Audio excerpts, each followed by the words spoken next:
তো finally guess সন্ধ্যা হয়ে গেছে, আমাদের হাঁসগুলা বাড়ি যায় না। তো বাড়ি যাবো যখন সন্ধ্যা আজান দেবো তখন বাড়ি যায়। ডেলি কি আর কি এবার করে এসে এসে হাঁসে ডাহা নিয়ে যান আগে। আর এই হাঁসগুলা একটা বেশ ভালো আর কি, রায়তলি টানা এসে মানে খারাপ থাকবো, আইসে এসে নিয়ে যান আগে। তাছাড়া কোনো সময় এমনি বাড়ি যায় না। মানে এত খারাপ বিষয় হয়ে গেছে এখন বর্তমান। তো যারা যারা এবার হাঁস পালবার চান তারা তারা হাঁস পালেন। হাঁসের ফায়দা আছে। এই যে ফার্স্টে জানুয়ারি আসতেছে, এই জানুয়ারিতে একটা করে হাঁসের জোড়া দাম হয় 1500 টাকা করে।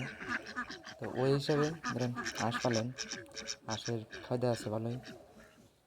ধরেন 6 মাসের মধ্যে হাঁস ক্লিয়ার, হাঁসের অত খাটনিও নাই, বাইরে পড়লে বিল আছে। হাঁস পালেন, রাখেন, এটাই। ধন্যবাদ।